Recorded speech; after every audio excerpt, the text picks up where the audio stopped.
Moretonhampstead parish covers about 7,500 acres. The main settlement is called Moretonhampstead town because from 1207 it had obtained a market and a fair and technically became a borough. From Anglo-Saxon times it developed as a burh, probably around this area, and during the Middle Ages this remained the main focus from the church around the area that's called Greenhill and Fore Street. Over time it developed further around the square and to the west and the south.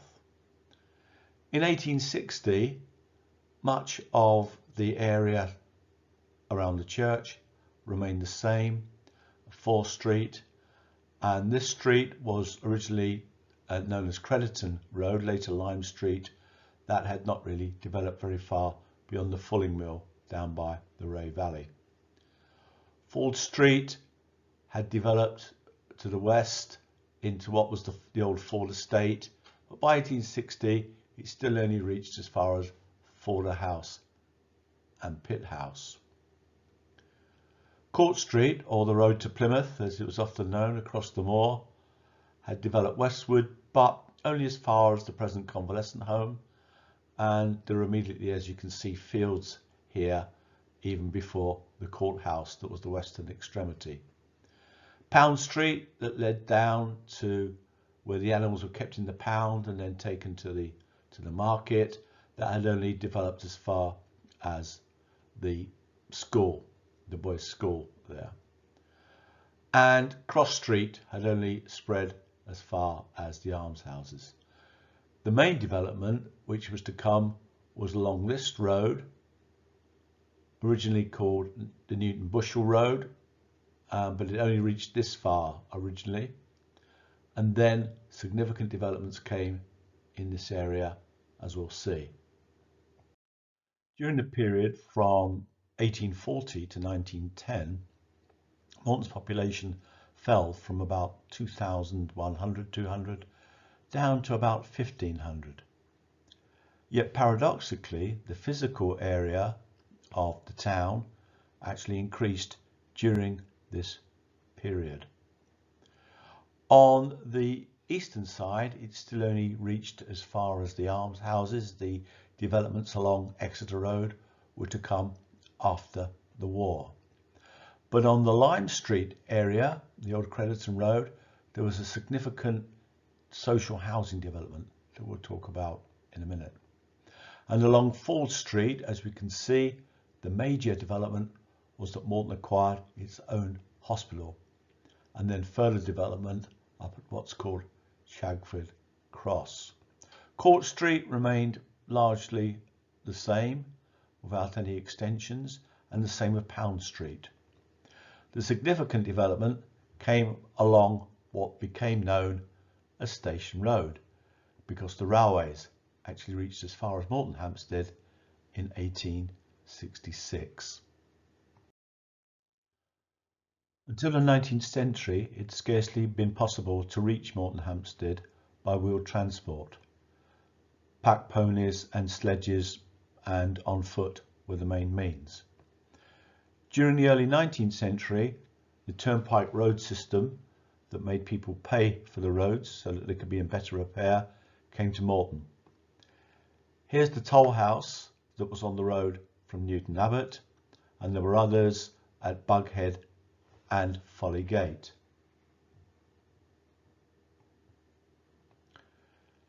As you can see on the left, the tolls were listed and excluded funeral traffic. The system developed into the 19th century, but by the time that the railways came along, the turnpikes began to struggle to take enough trade, enough tolls, and we can see here the last one for the Folly Gate turnpike in 1874. The others closed around that time. The Folly Gate and the King's Bridge toll houses became houses for people to live in, and the one at Bughead Cross, you can only now just about see the remains.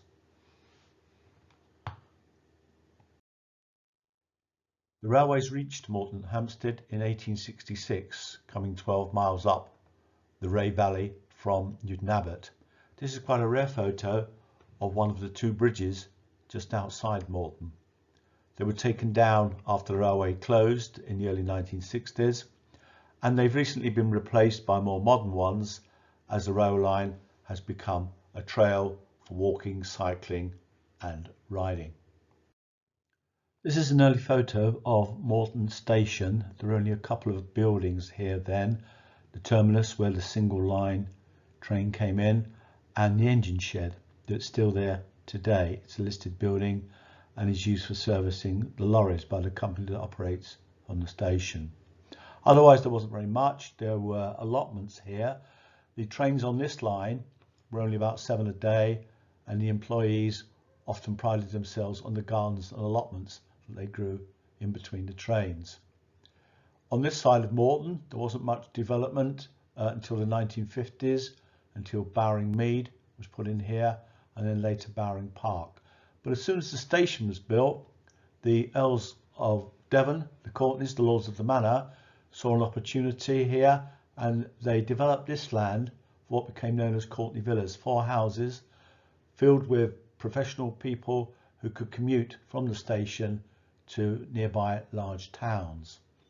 It was made of granite and with tiles, but much to the dismay of Sabine Baring Gould, they were built in what he called a pretentious Torquay villa style, not really suited to Dartmoor. And behind another large house was built Elmfield. Otherwise this area remained quite undeveloped for quite a few years.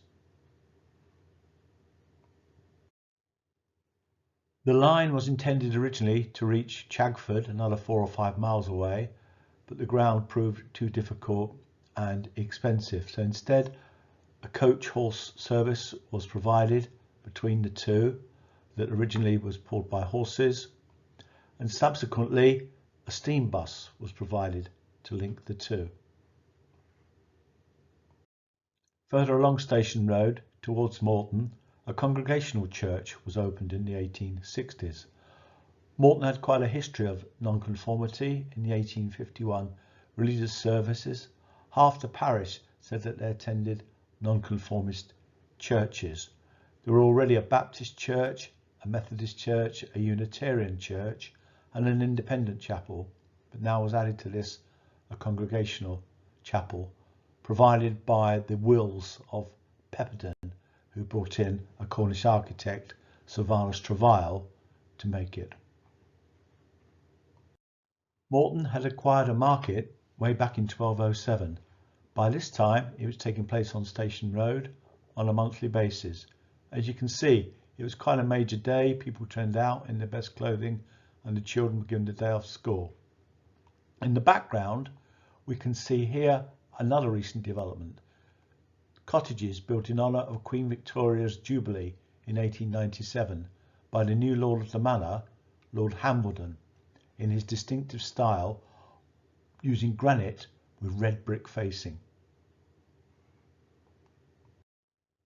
At the top of Station Road was the White Hart Hotel, been there from the 17th century, and alongside it there was a public bar known as the Tap. Today, in this area, we find quite an unusual memorial to the Boer War. Moreton had quite an active group of volunteers, a bit like a territorial army, who used to train out on the moor. Here we can see a group of them with the Reverend Stanley Dewey, who was appointed by Lord Hambledon, and on the front right you can see Sergeant Lake, who took them off to war, and they all returned safely, and Sergeant Lake was made the postmaster at the new post office on Court Street.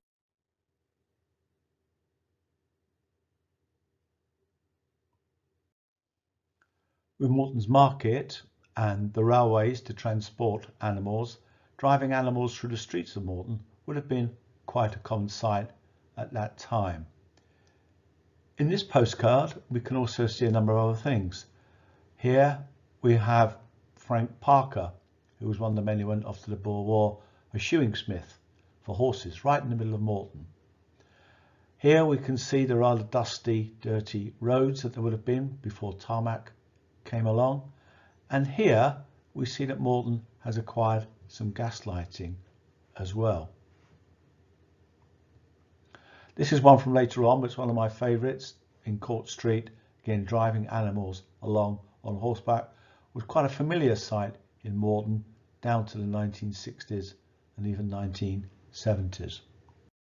With the coming of the railways, Moreton was able to obtain supplies of coal, and so 2 gasometers were built just to the east of the station to supply the town lighting. Electricity wasn't to come along until about 1930s. In this photo we can also see an aerial photo from the 1960s, the allotments that were still here from the station. We've approached Moreton from the station along Station Road here, past Courtney Terrace, past the Congregational Church, the Cattle Market and the White Hart. When we come to the centre of Moreton, we can refer to a map. It was drawn up in 1928, but it gives us a good idea of what Moreton might have been like around this time. And as you can see, there are a plethora of businesses and shops around the centre of Moreton. Possibly at least 60 shops or so were there, along with tradesmen such as carpenters and builders.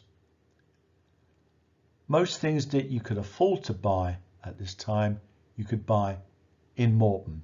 Some people made a weekly trip perhaps to Newton Abbot Market on a Saturday night, but otherwise they could obtain most of their clothing, most of their food provisions, coal and so on from in Moreton. And we can see how many shops there are along each of the main streets here, and these survived down till the 1960s, when more motorised transport, changes in supply meant that supplies could come in from other towns, and gradually the shops and the petrol station declined.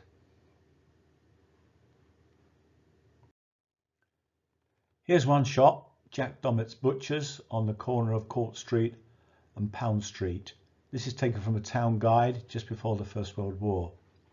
You can see it's rather different to our shops today, with meat just being hung outside, no refrigeration, no packaging, dirty, dusty carts passing by. But it was the best quality meat, and a trial could be respectfully solicited. If we turn from Butcher Dommett's down Pound Street towards North Bovey, we see from 1885 a new development of housing here called Tower Park. These were built of brick that could now be brought up from the railways, from the brickworks at Heathfield, and also they had a water tower. Water supply was quite a problem in Moreton. There had been a number of outbreaks of diseases, which had closed the school, for example, for 6 weeks at a time.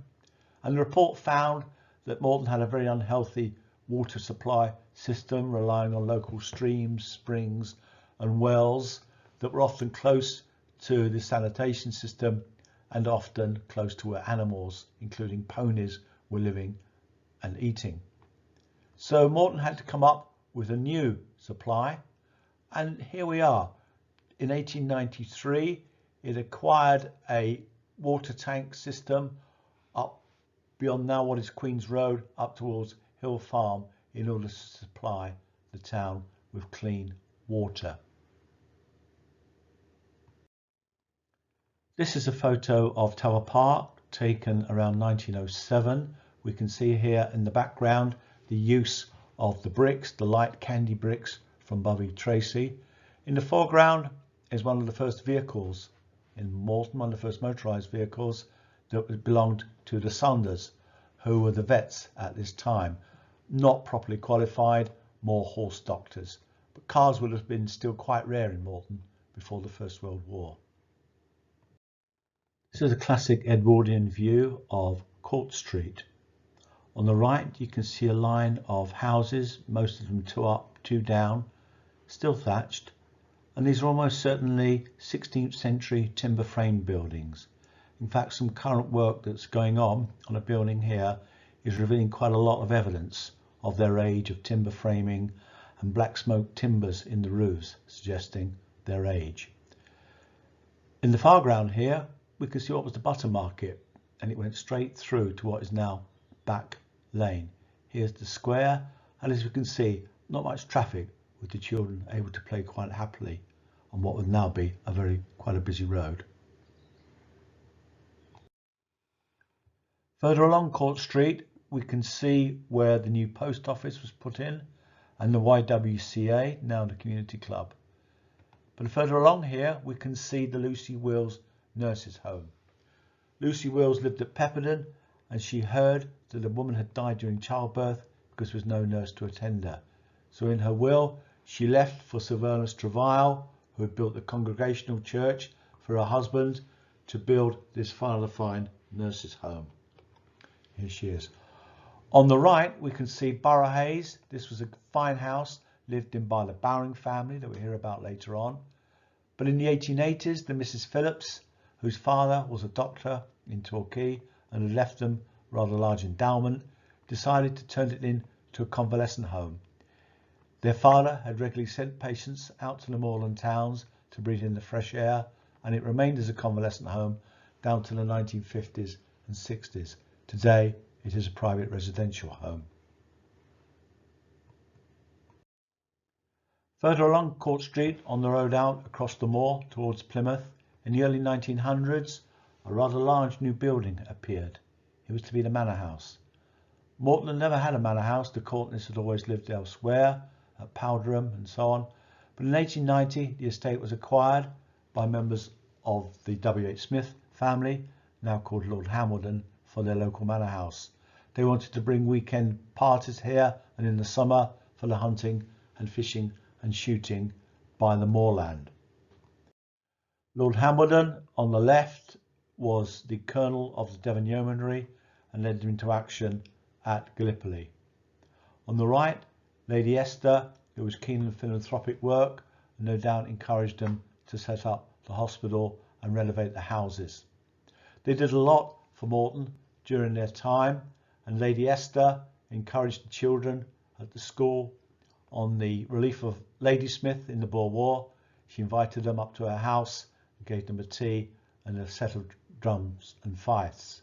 Later on, she was keen for the manor house to be turned into a military hospital during the First World War. Viscount Hambledon died rather unexpectedly in 1928, and they owed death duties of about £1 million, and so the estate had to be sold. And this is the map from the sale. The areas in colour show all the possessions of the Hambledon of the manor. Traditionally, the manor owned about 40% of the land in Moreton parish, and the Hambledons also owned much of North Bovey and Manorton parishes as well. You can also see in the centre of Moreton, with the numbers here, these were also the properties that were owned by the Hambledons and had to be sold off, and the manor broken up in 1928. If we go back into town and start along Ford Street, on the right you can see where the chemist was, at that time run by a man called Mr. Evans, and then here we have the Union Inn, that's been called that from 1807, probably from the union with Ireland, and you can see a number of the shops and businesses and old jetty houses still existing. This is for 1897, for Queen Victoria's Jubilee, to mark her 60 years on the throne. Moreton had a reputation for being a parliamentarian town because of the side that it took in the Civil War, and often children, when they went into Chagford from Moreton, were still called Roundheads down to this century. But Moreton liked a good party, and often some of the best photos and postcards we have are of those celebrations. Here are two of the shops on Ford Street. On the left, Hunt's Grocers and Bakers. With the coming of the railway, with the development of the empire, many goods were now made available, even into small towns like Moretonhampstead. Things like chocolate, for example, that many people wouldn't have seen before that. Young men and women, as you can see, were very proud to work in those shops. And we had the shoe shops as well, like Mr. Hill's here. And at the bottom, we can see the delivery bike. This would have been a very familiar sight from this time down till the 60s and 70s. Deliveries made in and around the parish. We can still remember the village postman, riding out twice a day on quite long rounds up around the hills, around to Westcott and Dockham. We can also see here a woman in her widow's weeds. I don't know if Victoria made the fashion or copied it, but until the 1960s, 70s, many widows still spent the rest of their lives dressed in black. Further along Ford Street, this postcard from 1905 shows us some of the changes and some of the continuities in Moreton. In outline, the buildings don't look very different from what they would today. However, some of the detail has changed, such as the Ring of Bells pub here that may be closed about 20 years ago. Also, in the courtyards leading off Ford Street, there were a number of slaughterhouses, so it might not have smelt so nice as you walked along. And then here, there was actually a farmyard down till the Second World War. But Pitt House looks fairly similar, and we all look forward to the wisteria that grows here each year.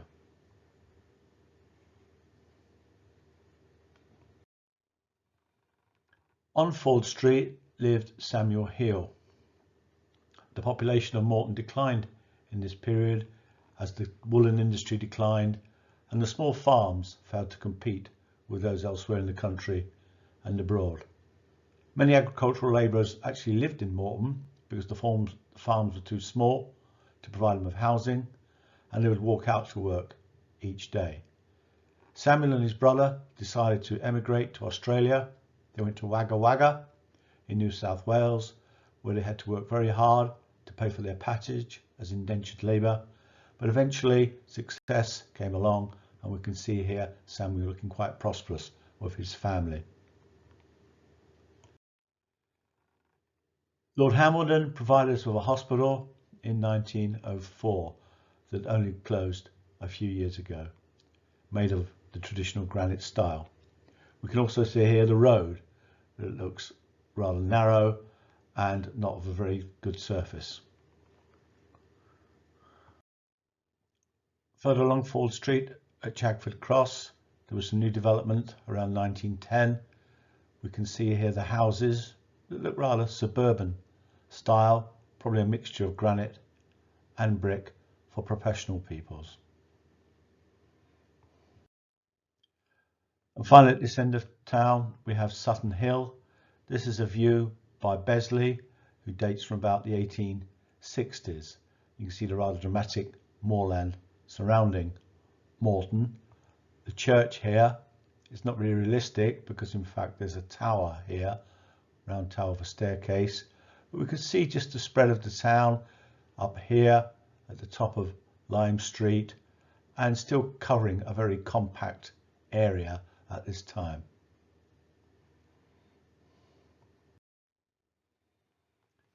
Back into the centre of Moreton, we can see here from the start of 4th Street the shambles, which rather bizarrely they put in here in the 19th century, rather blocking the road. And you can see here some examples of an old jetty house at the start of 4th Street at that time. Around the back there was a market, and Back Lane, or Saxon Lane, one of the oldest in Moreton, came through here directly into the market. Here we are at the top of Lime Street, and we can see here dominating the old wool store. But by this time the wool industry in Moreton was declining. Up country they had coal and steam power, and the industry moved away, particularly to Yorkshire, and Moreton couldn't compete, and this rather fell into decay and disappeared within a few years. Moreton had about a dozen pubs at this time, and here's one of them, the Dolphin Inn, and you can still see lower down where the barrels were rolled into the vaults. At the top of Lime Street we can see that the old yarn store has been replaced now just by this gas lamp, but behind it is the library that came from another paternalistic family, the Bowrings. They had made their money in wool initially and then went further afield to places like Canada, where they made money in the cod fishing industry. Sir Thomas Benjamin Bowring remembered the family's connections to Moreton, where many of them had been educated in a Unitarian school, and he retired back here. In North America, he had seen 3 public libraries, and he donated this one to Moreton in 1901. He remained with Moretonians till the 1960s, when it passed to Devon County Council. Moretonians are now trying to obtain control of it, again with the help of the Bowring family. This was also built by Sylvester Travail, the Cornish architect who built the Congregational Church and the Lucy Wills Home for nurses. We can also see here the old butter market that was pulled down after the First World War to make the site for the War Memorial.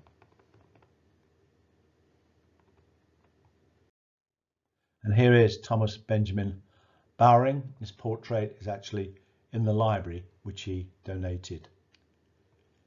But he was also still a businessman. He liked to eat duck eggs for his breakfast. And when he lived back in Moreton, he developed a pond down by the old fulling mill, put ducks in it there, and the duck's eggs were sent off on the train to be sold in their towns and even as far as London. Bowring also was a great believer in social housing, and there was much poverty in Moreton at this time with the decline of the local industries, and this area here was particularly in a poor state. It was known as the carrion pits, where a lot of the rubbish from the town had been tipped over the years. Bowring bought this area and developed it into one of the first rural social housing projects in the country. People were given very fine houses with large gardens. They had their own laundry and bakehouse for very reasonable rents. And he named it Kinsmansdale. His wife Kinsman was a New Yorker. We can also see here that there's not much development at this time, below the century. But here we can see an old chapel, the remains of which are still there today. It's a Baptist chapel that had been replaced by the one on 4th Street, but it was used as a workshop in living memory. And here we see the police station on 4th Street. This is one of the iconic photos of Moreton, probably one of the earliest we have, perhaps from the 1860s, of 4th Street, showing the cobbled streets, the old cob and thatched houses. Unfortunately, a number of these were subjected to fire. But here's the police station that came along in the 1840s, and you can see there's no pavement on this side of the road by the new Baptist chapel. 4th Street seen here with some of the local shops, hairdressers, newsagents. These newspaper headlines enable us to date this to about 1903. On the left was the general grocery store of William Sussex. Unfortunately, 2 of William's sons were killed fighting in the First World War.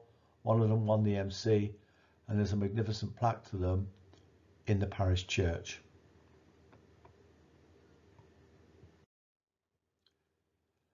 On 4th Street, we have the parish hall, which is now quite changed on the outside, so not many people would have seen it like this. It was given to us by the Reverend Smethurst, one of the Unitarian ministers, and so it's not actually belonged to the church. It's always been used by the community down to today for public meetings, gatherings, parties, and so on. We have many pictures of this end of Moreton that's called Greenhill, where the original centre of the town was and where the market was. This is a magnificent old house that survived from a felt maker, and here are some rather interesting old cottages, unfortunately pulled down to make way for a school annex. The school came along in the 1870s. There was much resistance to it in Moreton, where the farmers were used to employing young children as apprentices. A parliamentary report said that Moreton, North Bovey and Management Parish were amongst the worst in the country for employing children from quite an early age. The farmers resisted, the coming of compulsory state education, but in 1876 this school opened for infants and girls. At the age of 7, the boys went to another school. Those houses on the left have an old courtyard next to the church, and again, not many people have seen this. This was known as Egypt Court. There was a dairy here from more recent times by the Wannells before it was pulled down in 1960s. It looks rather like a traditional longhouse right next to the church in the centre of town, with a courtyard here, possibly with a milk churn. At the school, the girls remained until about 12 or 13. Many of them went into domestic service, often up country, where they perhaps would then marry, never often to return to Moreton. The boys at 7 went to Pound Street. They still often went into agricultural labour at this time, or into the quarry. And here's Matthew Cox, the school teacher, who's rather keen on them marching up and down with their drum and fife, and with stories of the heroes in the Boer War. Perhaps helps to explain why Moreton had a very high volunteer rate for the First World War. And on our board of service, for the number of men who served in the First World War, is about 350, which is a very high figure for a parish of about 1,500. And there's the school that they went to on Pound Street. It was converted from one of Lord Courtenay's barns. It was used till 1939, when the main school at Greenhill became a primary school for 5 to 11-year-olds, and secondary education was at Chagford or Newton Abbot. But this school was still used for the infants and for school lunches down till about 1960, and is now a house. The parish church was given a makeover in 1856 and later in 1904. This stems from the first makeover, where we can see that the screen has been removed from this area. You can just see the entrance to the stairway, that a rood screen went across here. That was taken down. The old pulpit was renovated, and this one was put in with a tympanum and this rather fine angel. Later on, when Lord Hambledon returned the screen in 1904, this angel with small wings, Devon angels traditionally had small wings, is now on top of the rood screen. Another feature to notice is that this is a granite wall. Lord Hambledon pushed back the east end about 9 feet, and this wall was rebuilt of white beer stone. On the walls above the arches in the central nave are a number of plaques which aren't there now. They've been moved to the walls here.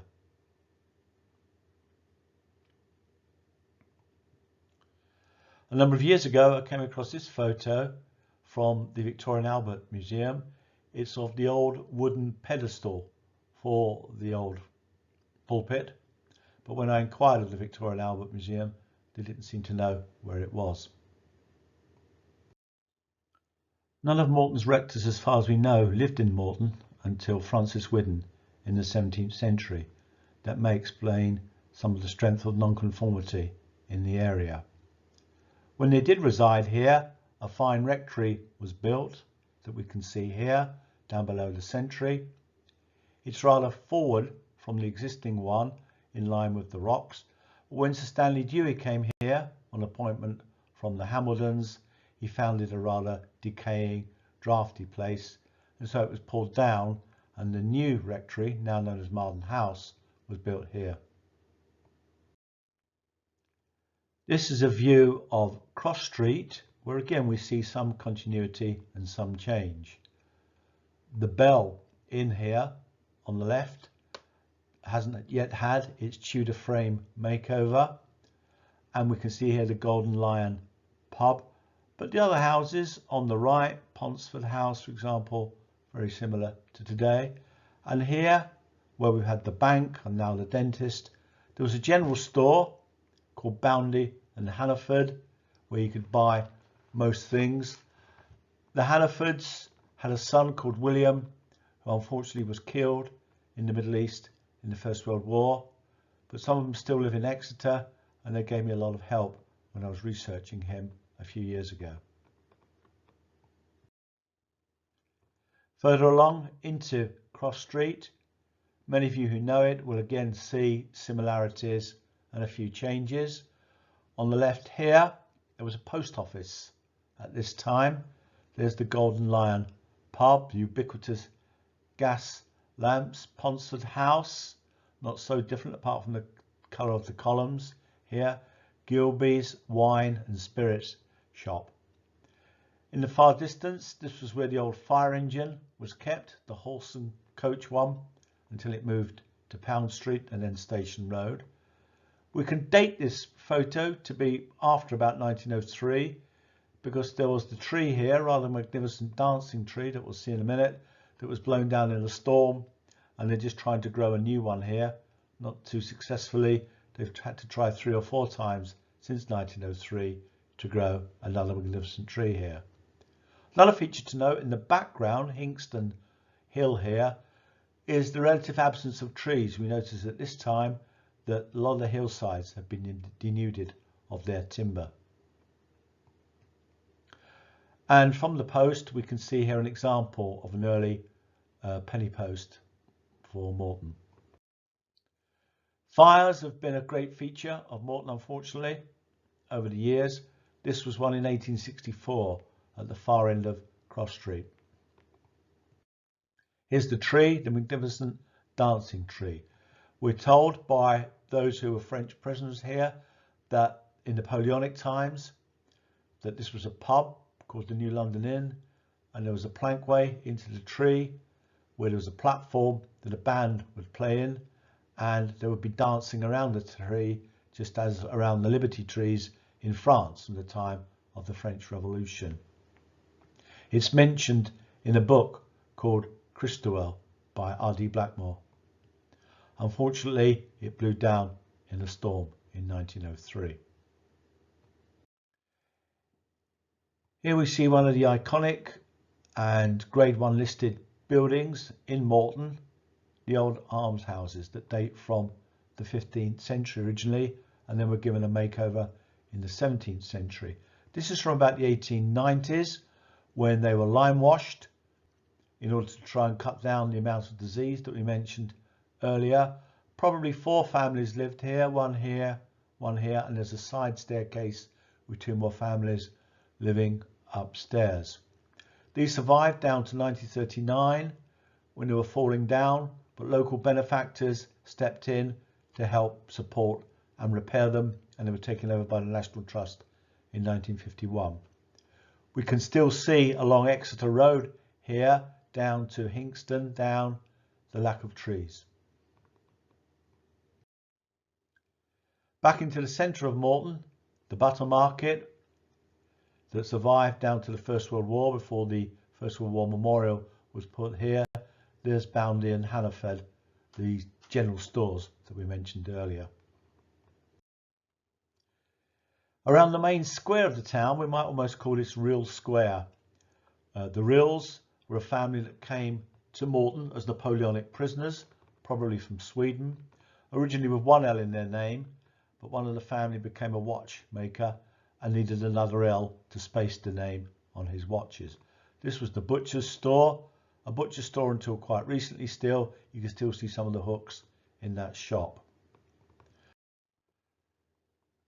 Around the corner, the Reals also had a boot and shoe shop and a watchmaker and jeweller. Across the square, where we now have the Gateway Cafe, was Lavers and Diamonds, an ironmonger's. Diamond was one of the men who went off in the Boer War. Recently, a member found this key for a pocket watch or a fob watch made by Real of Moretonhampstead, watchmaker and jeweller. Reals later on, also many people will remember, ran the pharmacy in Moreton for many years. In the square, we can see the gas lamps here. This was the post office after it moved from Cross Street. and this was Nex, possibly a French Huguenot family that came to England in the 17th century when the Huguenot French Protestants were ejected, and they ran a general stores here for many years. The Horse, as it's known now, the White Horse Hotel, was run by the Greys family, but we can see here the rather dusty, dirty streets at this time, particularly in the summer. And so we had the Waterman. This is taken down on the tin, possibly at Clifford Bridge. And the Waterman would go there with his horse and barrel, fill up and come along and pour water outside your house if you paid him. After we had a parish council from 1894, they used to pay him to water the streets in the summer to keep down the dust before the roads were tarmacked, just before the war and after the war. The Co-op has always been a major store in Moreton since the early 20th century, and as we can see here, particularly was useful for its deliveries in and around the more remote parts of the parishes and to North Bovey and Mallerton. The stables were here, the archway is still there today, and some of the children from the outlying farms and cottages would ride into school on their ponies, leave them here in the stables before riding back at night. A rather more luxurious way of travelling by horse is this magnificent Queen of the Moor. The White Hart had this carriage. People would come up to Moreton by the train, and then they could go out for a trip across the moor on this horse and carriage with Sam Wellington taking them around. Moreton, as we said, has enjoyed many royalist occasions. Here we have the Prince and Princess of Wales. In 1909, they'd been on a tour of the Empire, come back to Plymouth on the Royal Yacht, came up to Princetown to help visit and inspect the Duchy of Cornwall, headquarters at Princetown.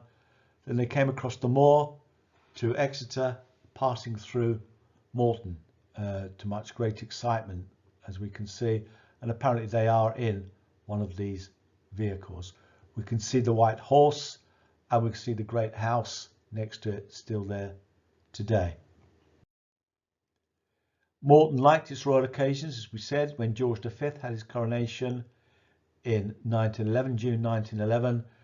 They really went to town. They put out the flags and the bunting, dressed up in their best clothing as well, to have some parties to commemorate that occasion. Here we see them in Cross Street, what is now Berto's Pizzeria, finely decorated, Ponsford House, what was later on the Alexandra Cafe, and they're all looking very smart. And we see here one of those great bassinet prams that children used to be taken out in. Finally, Greenhill has always been the centre of celebrations, and here in 1911 they seem to be having a lot of fun celebrating the coronation, all dressed up in their finery. Nearly everybody's wearing a hat, magnificently dressed, lots of food perhaps prepared in the parish hall. So it's good to see Moretonians enjoying themselves, and rather an uplifting occasion for us to finish on.